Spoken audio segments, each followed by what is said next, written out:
Hey, welcome back to the Motorcyclist Podcast. This is where we talk about motorcycles and what makes them great. Every episode changes a little bit, but one thing that always remains is two-wheeled fun. In this episode, we are going to talk about a motorcycle that is pretty fun, and that is Kawasaki's H2 and all of its variants. But before we get into that, let's do some introductions. We've got Adam Wahid, editor, Jeff Allen, photo director, and me, Justin Dawes, executive editor. So let's get into what we're going to talk about on the H2 here. It's a legendary nod to the legendary two-stroke triples of the 70s. That H2 name was used back in the day for that bike. When the H2, modern H2 came out, it shocked the world by resurrecting the name, but also adding supercharging to a modern motorcycle. So this thing represents one of the fastest, one of the most advanced motorcycles ever sold to the public, and it's a serious flexing of Kawasaki's engineering prowess. Yeah, sure it is. And it's if you're an influencer, you have to own one, I think. If you're a motorcycle influencer. Is that the deal?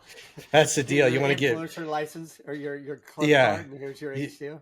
You want views, you got to have an H2 in there somewhere. So before we get into talking about what it's like to ride, what we think of the bike, influencer lifestyles, let's get through the history. So Adam's the historian for this one. He did the research, so we're going to let him run it down for us.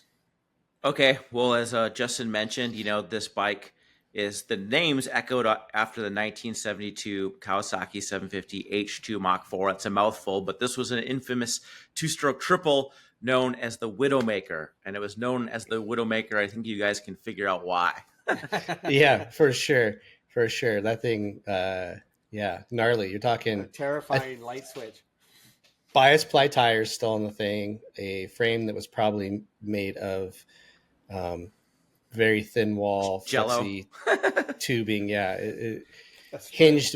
Yeah. A hinged frame, hinged feeling wouldn't even describe what that thing probably did when that thing came on the pipe. So yeah, oh, sorry. Go ahead, Justin. My dad's buddy had an H2 that he rode around a bunch. And then he decided that he wanted to make it more of a Widowmaker, and he took the engine out and put it inside of a sport four-wheeler frame. Then it became the ultimate Widowmaker, I guess. Oh. Yeah. Just imagine how like that. Yeah, he was single at the time, so there was no widows to be made. So yeah, I wonder why Kawasaki didn't carry that name forward for the 2025 Ninja H2s. That might be a bit of a marketing challenge, for a Widowmaker. Yeah. So, honey, anyways, I'm gonna buy a new bike, honey. What's the name of it? The Widowmaker. Yeah, I don't know. Call the insurance company real quick. Yeah, I was gonna say maybe some wives would be like, yeah, go get it. Yeah. Well, fast forward to 2015, and Kawasaki revived that name with the H2 model, and that was Kawasaki's first supercharged, mass-produced sport bike. So they had the Ninja H2, which was more of a sport bike, naked bike, because it didn't have the lower cowling. Then they had the big dog of them all, the H2R, which had the lower fairing, and that was the real deal. I think 300 horsepower is what the H2R made, and the naked H2 version made right around 180, 190. So both very, very fast motorcycles. It's also worth noting that the H2R, that was a track-only closed course model, so you couldn't legally register that on the street. You only could ride that closed course. The Ninja H2 variant, that was a street legal vehicle, so you could ride that on the street and get a license for that thing. And what a way to make a statement, to ride around on your supercharged motorcycle on the road. Yeah, the H2R had carbon fiber wings on it, or has carbon fiber wings where the mirrors usually go. Which is interesting, but it's not the first Kawasaki with winglets. Yeah, you mentioned that. Yeah, that honor goes to the ZX12 R back in the day. But those winglets were down on the lower cowl, and they were meant to separate the air coming around the bodywork to get the air off of the rider, and then join in to the flow after the rider for better aerodynamics. Or I think interesting. for another reason. That sure for was a some great downforce. looking motorcycle. Oh, great looking. I really liked it. The H2R with the carb. Yeah. And the sort of I think it's cool finish and too. everything. It's very cool. Mhm. The carbon, all that blacked out with just the green frame is pretty stunning. Yeah. Mm-hmm. Mm-hmm. So a couple years later, in 2018, Kawasaki added a Ninja H2 SX. So this is a sport touring variation. So similar supercharged engine, but in a more practical sport touring type platform. Yeah, practical for sure. Supercharger always says practical. That screams practical. But Didn't it's you got ride backs. that model, Justin? Oh yeah, I've ridden that model. We'll talk about it here after we get through the history. But we got stories. We got stories for sure. 2019 saw some more updates, and then very soon after, the H2 gained self-healing paint. So they had that silver paint job. I think, Jeff, you shot some photos of that thing, and it was really easy to shoot photos of, right? Oh yeah. That was like just a mirror finish. It was definitely a challenge. Yeah. But that paint job somehow self-healed. If you had a scratch in it, it would somehow magically blend it so you didn't see this scratch so much. It's like putty paint or something. It's like self-leveling even after it's been around for a while, which is good because do we know that it actually worked? Did anyone scratch one? Yeah. I don't think it repaired big heavy scratches, but it like when you were like wiping it down, like the ability to scratch that thing up was high, right? You have one little piece of dirt or something stuck in your rag, and then you're like, oh, and then but it works for that stuff. But I don't think if you throw it down the road, it doesn't heal itself. It doesn't heal itself, yeah. Or you get somebody that's jealous that keys your tank as they're walking by. That's not gonna. I don't think it's gonna save it. So not yet. Give it a couple years. Yeah. So soon after, Kawasaki added the IMU electronics to its Ninja SX models, which was really neat. And then in 2020, we got the Ninja just ZH2 SE, which was a naked bike. So a little bit less boost, but supercharged naked bike for all of you naked bike riders out there who just don't think that a normal 1000cc naked bike is quite fast enough. You can get a supercharged variant with the ZH2 SE. And then in 2022, Kawasaki added the Ninja H2 SX SE. So like its other Japanese manufacturers, it loves its extra names and letters and things like that. And the cool thing about the Ninja H2 SX SE is that it added, Bosch powered electronic suite. So radar assisted adaptive cruise control, collision warning, blind spot detection, a lot of technologies that are now, available in a lot of these premium motorcycles. I think you went to Japan, Dawes, and got to try those things, or the future generation of those things. I got to try the future generation. I actually rode an H2 SX SE, but it had the upcoming electronics on it. So maybe it'll be the SX SE plus whatever, it'll have another act. It'll have some more letters or symbols added to the end of the name. But it was really interesting. I mean, the stuff that everyone has now works well, but it doesn't work perfectly. Where this newest setup really does work darn near perfectly. The arrays they had before, the radar arrays, were the problem. The little tiny radar on the front, it couldn't recognize more than one object at a time. And now it's able to recognize multiple objects and still keep that small space, which is important, especially for like motorcycles, because if you get offline of something, it may not pick it up anymore because the field was also more narrow. But then if you're riding in a group and you have two motorcycles in front of you and you're riding staggered, it's picking up the one now picks up the one in front of you. So you pass the person that's in the other side of the lane. So now it recognizes that you're writing information and it fixes all that.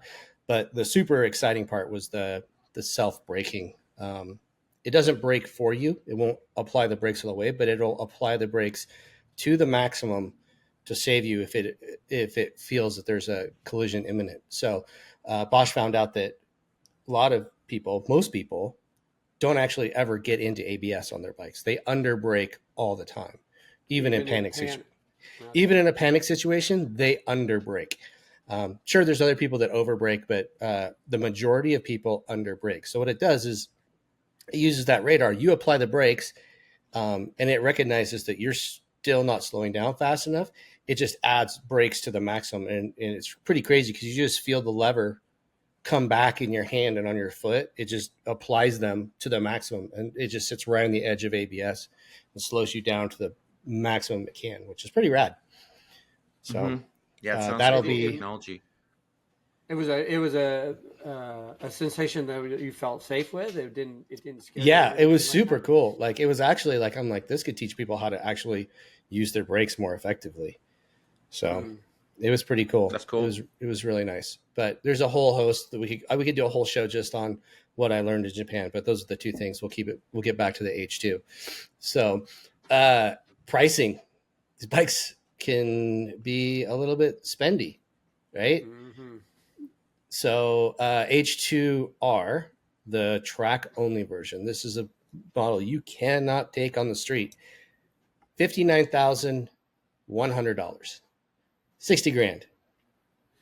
Yeah, that's pricey. But A you know, lot. any when you think about any motorcycle out there, like if it's a sport bike, if it's track only, it's expensive. Sure. I mean, Yeah, yeah, we can talk yeah. about like the new Aprilia XGP thing's going to be 106,000 US dollars, but it's a very different type of thing, right? But Desmo Sedici, right? Race. Like, Yeah. what was the Desmo Sedici back in whatever that was, 2010? The thing was what, $60,000 or something? Yeah, I think so. Yeah, I was So- gonna say maybe even closer to 80. Yeah, I feel like that these bikes aren't as limited production or as collectible as those bikes are. But I mean, it is the ultimate expression of a Kawasaki. And so if you're willing to pay for that, you can get that. Right. Yeah. I think the H2R is still pretty limited edition and collector a little Yeah, bit, you know. a little bit. Yeah. But I would say it's more like owning a McLaren rather than a Ferrari or something like that. Yeah, right? yeah. That's where I would put it. Like, yeah, they're collector McLarens, but like almost every Ferrari, it's kind of coveted and could appreciate in value, where a lot of McLarens don't. You know, they just kind of because they're so good and they do daily things better than a Ferrari, or a Lamborghini, right? It's like they're easier to live with. So Yeah. it's like a Porsche. It's like a Porsche. So Well, and Ferrari has a history of, you know, appreciating the cost appreciation. You know, you can buy a Ferrari and sell it for more years later. yeah. You know, So- there's a long history of expensive Ferraris. So I don't think that is particularly the case for the H2R. But if you have one, I'm not knocking you. That's amazing that you own one. I would probably just buy one and put it in a display somewhere because it is cool looking. So Very cool looking. let's talk about the H2, $32,700. That's more to me that's not an outrageous price tag for what it is, right? It's a sport bike, turbocharged. It's super awesome. That makes more sense because I mean a Panigale done up is $30-something thousand. You know, an M1000 RR. You know, there's plenty of bikes out there. Now this bike doesn't compare to those bikes because it's a different type of chassis, but you know it's more in the realistic price range for sure. Well, that's still a pretty exclusive company, though. You know, Yeah, for sure, anything at for that sure. price. Yep. Then we have the H2 SX SE now, which is the touring model. That one goes for $29,100. So price is going down a little bit, which is kind of interesting. I thought it would go up because you've got electronic suspension, you've got bags, you've got a different body work. It was the first one to come with the IMU. You know, it's impressive that they did it for less moolah. Is that And then Do we think that's probably because- maybe volume. Yeah, maybe volume. Who knows? And then we've got the ZH2 SE, which is $21,700. So take off all the body work, a little less boost, and you're looking at quite a bit less expensive. So that's the easiest or the least expensive way to get into the supercharged H2 world is with the Z. But then you have to look at it every day. Ooh, yeah. It's the least attractive of all the H2s for sure. It's got that what do you call it, Adam? The styling? With Sugomi, but like it's the bad Sugomi. Yeah. Good Sugomi. So Sugomi is like they kind of Kawasaki bases all of their body shapes are inspired by animals. And so that's kind of the Sugomi thing. And then the angular and sharp and all that stuff. And they must have modeled it after some animal with an underbite, because everything's, it's, instead of it being tilted forward, it's like, oh gosh. The bottom part of the headlight assembly sticks out further than the top part. And it always is kind of jarring visually to look at that. Yeah. That feels like it's upside down. That it's so ugly. It reminds me of the Honda CB750 Hornet, which is also an incredibly not good looking motorcycle. Yeah. Also, kind of got the same thing going for it. Yeah. Yep. So let's talk about there's a popularity of these bikes, and it's not a popularity in ownership as much as it is a popularity in it's a scene stealer. It gets people talking. People aspire to having one, that kind of stuff. So why do you guys think that it's like that? Well, just obviously having first that off, the price. I mean, all of us motorcycle guys like to refer to the price when we either like or don't like something. The first thing you're like, oh, it costs this much. Oh, you like to brag about how much you spend for stuff? or if you can't afford one, you poke the guy in the eye. Oh, okay. I would say I try to brag about how little I paid for stuff. But I get it. It is a like a status symbol, right? I've got a $60,000 motorcycle that I can only ride at a few times a year at a racetrack. Yeah, and the low numbers. Like if you show up somewhere with the H2, people are going to want to see it because they don't get to see them very often. Yeah, it's an exclusive bike. I mean, I don't see them on the road.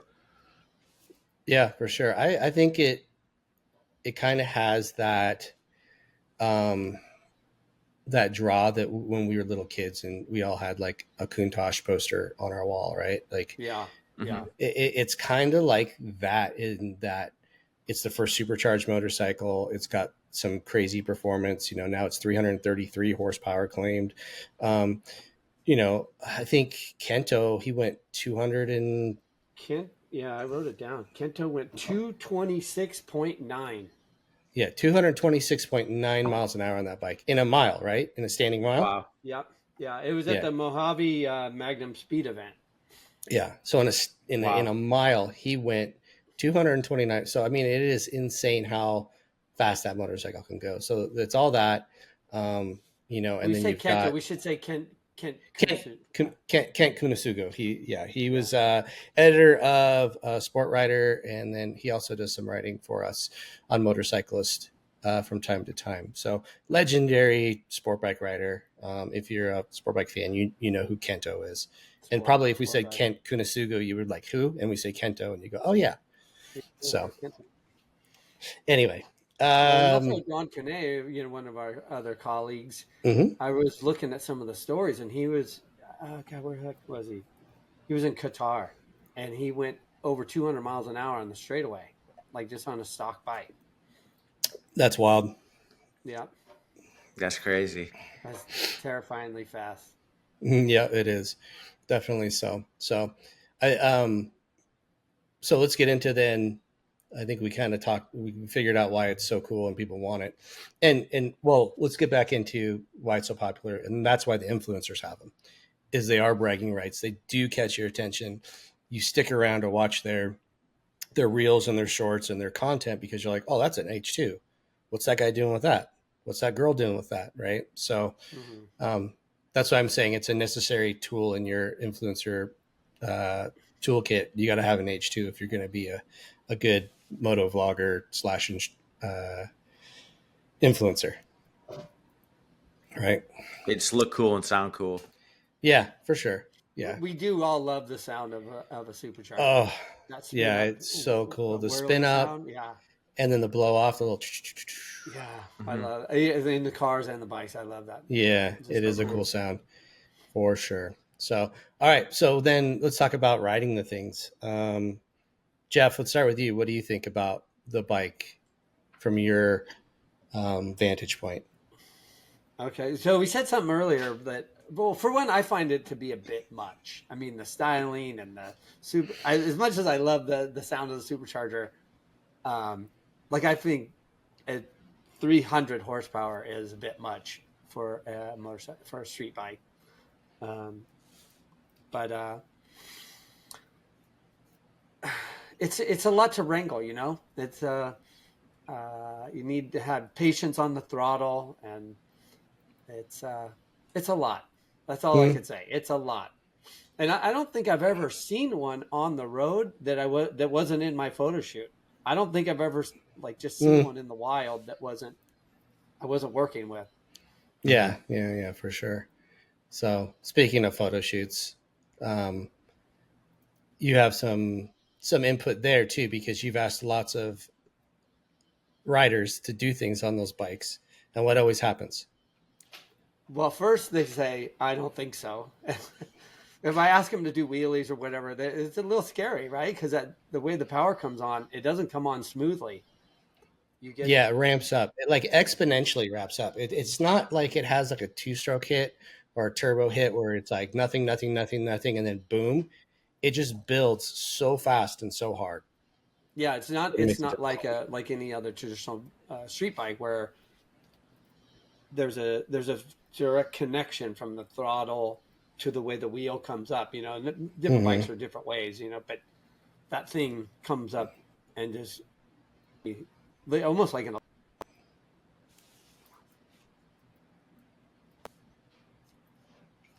Did Jeff freeze? I think so. Yeah. I thought you guys froze. No, did you start that thought over from the linear throttle? Where was I? Where did I cut off? You were talking about the throttle, acceleration. You know, the input of the throttle on a normal bike is 1-to-1, and then this ramps up so fast, and then you kind of disappeared. Okay. Yeah, so I was saying that, you know, like you got to be patient on the throttle. Like asking like my photo models or whatever to do wheelies on that thing, it's a little intimidating because the way the power comes on, it's not like other traditional motorcycles. Like you get a sense for how the power comes up, and it's pretty, once you learn it, it can be pretty consistent. Yeah, I mean, it's consistent, but I mean, I'm one of those models that my ego actually didn't say, I don't think so. I was like, yeah, sure, no problem. And Jeff was like, okay. Like he kind of laughed, like, all right, go for it. And we were on this like little section of road, an empty section of road that had a corner at one end, a corner at the other end.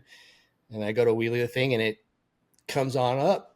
And I think I clutched it up. I just didn't come up on powers because the space was so short. And the thing just goes, what? And it went past 12 o'clock. And I'm standing on the rear brake. And I do like the Biaggi wobble. You got the little Max Biaggi wiggle on the rear. Yeah. You know, I'm past 12 o'clock. I'm wiggling, and I'm like, oh my God. And then it comes back. It starts dropping. And now it's dropping because I'm off the gas. I got the clutch in, and I've let off it's like going to slam down. So I gas it again to try to lessen that blow. And it goes right back up to 12 o'clock again. And then I'm like, I'm running out of room. And so I had to slam the thing down. And I was surprised that there wasn't either a crater in the concrete or an oil pan left behind me, because that thing came down so hard. People in the next town over probably felt it. Yeah, it was a bit scary to watch because we were doing that, and I was standing there with Alec Dare, who was the other photo model, and he and I looked at each other like, oh wow, that was pretty close. Yeah. We can find out if the paint would heal itself when you hucked it down the road. Yeah, I mean that was I think the closest I've come on a photo shoot to ever looping out. Probably one of the closest I've ever come to looping out and not actually looping out. So it couldn't have gone much further. I couldn't have gone much further. I mean, I was almost on my back. You know, that's what I was expecting as that past 12 o'clock that it was just tire was gonna jump out and it was just gonna land on with all of its weight with me holding onto the bars on my back like a turtle or something. So anyway, so that gets to me. I think it is too much fun. Like it is such a fun motorcycle to ride because of that crazy power. Like, is it the most effective? Is it the most useful? Absolutely not. Like you can get around a racetrack a lot faster on other motorcycles.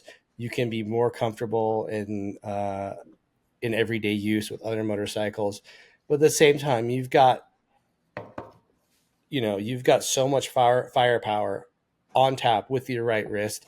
You can't help but just love just cracking that thing and hearing the supercharger spool up and the thing just rush of power, all that's worth the price of admission. Like, I don't think I'd ever own one myself, but I will not ever question anyone's decision to own one of those things because they are so much freaking fun.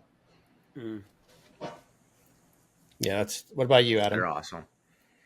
Yeah, I think the same thing. They're just really thrilling to ride. Just the rush of acceleration and the supercharger blow off. They're really exhilarating bikes to ride. If you've never ridden one, get a chance to rent one or try one out because they're awesome. Yeah, you rode the first one at the press launch. I rode the 2015 model year. Yeah, Ninja. So the first one without the lower fairing. So yeah, just very exhilarating bikes. They're awesome.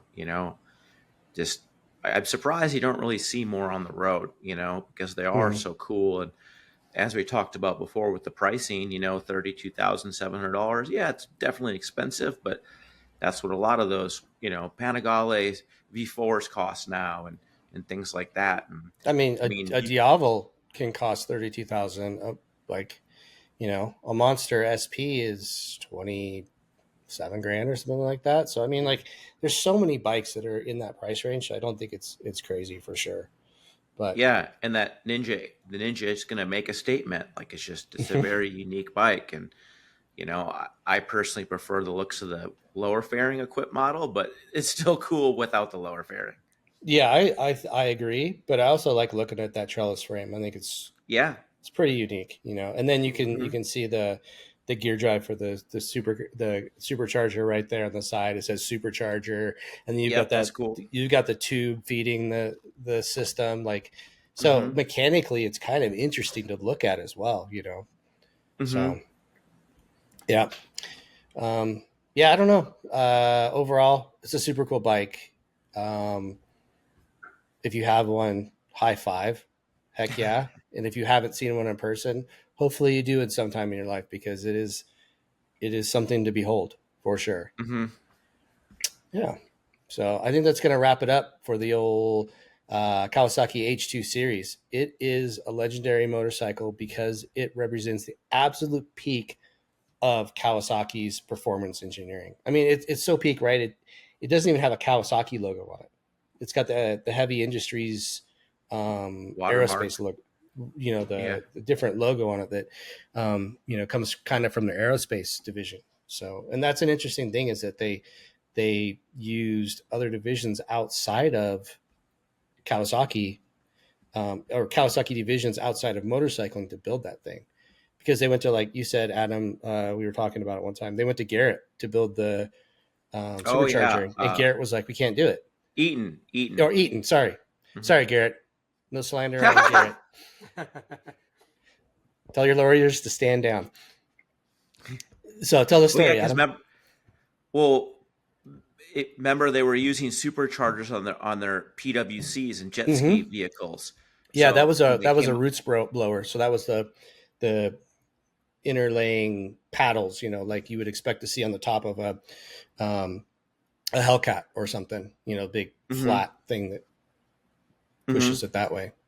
But they had that relationship with Eaton, so they're like, "Oh, okay, Eaton, we're we're engineering a sport bike, and we'd like to fit a supercharger on it. Can you make this? Here's the dimensions, and here's the engineering plans that we have for this component. Can you guys manufacture this for us? And they went to Eaton with this, and Eaton looks at the documents and they're like, we can't do this. We've never made anything like this. We wouldn't even know the first thing how. So they couldn't partner with Eaton, obviously, and they had to, find a new solution, and the new solution laid within Kawasaki Heavy Industries and the aviation division. And they were able to actually manufacture this centrifugal supercharger, with an impeller that spins upwards of 100,000 RPM. So kind of neat.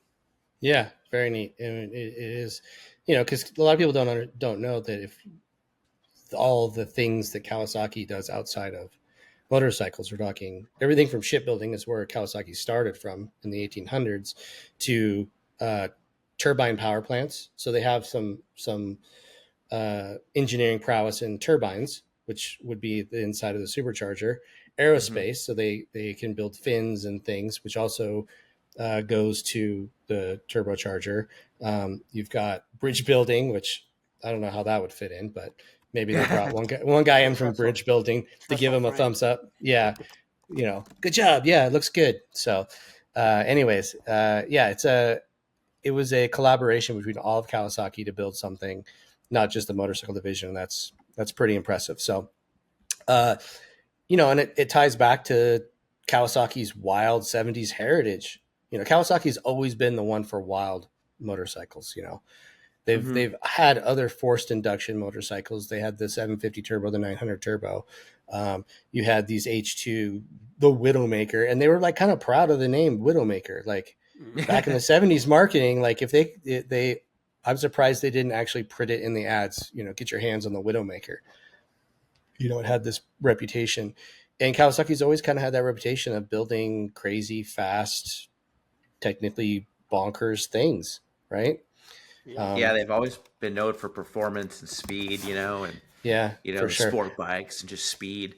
And that goes off into other areas. Like Adam said, there was the jet ski, supercharged jet skis, and now there's a supercharged side-by-side as well that just came out. 250 horsepower, 1,000 cc side-by-side. Goes like 100 miles an hour. That's cuckoo. So it's crazy. Kawasaki is still unhinged and crazy all these years later, which is cool. So whether it's sorry. Oh, go ahead. No, go ahead, Jeff. Oh, no, you mentioned the jet ski. I did have a photo shoot with the supercharged jet ski, and I'm going to have to pretend like I remember. I think it thing did about 80 or 85 miles an hour. The later ones got right up against 80. Back a long time ago, crazy fast. When I worked at Kawasaki, I test rode the first models of the supercharged things, and it was crazy. They were fast. It was really fun. It was really interesting. But those were very low boost. Like even with that supercharged, I don't even think they got up to 14 PSI. I think they were running like 10 or 11, if I remember right. But still, big power, 300 horsepower jet skis, pretty fast, pretty big. They were 1,500 cc with a supercharger. So, but let's get back to the bike part of it. Every model is proof that Kawasaki still builds motorcycles like no one else dares to. And I think that's where we should leave it. So, thanks for listening. Thanks for watching. If you like what we're doing, hit the like button, subscribe, hit the notification bell so you can get the notification of these every Thursday. And put some comments down below. Let us know what you think about the H2. Would you ride one? Would you own one? Do you think they're cool? Whatever it may be, put it down below. We like to hear comments. We write back as much as we can. And we'll see you on the next one.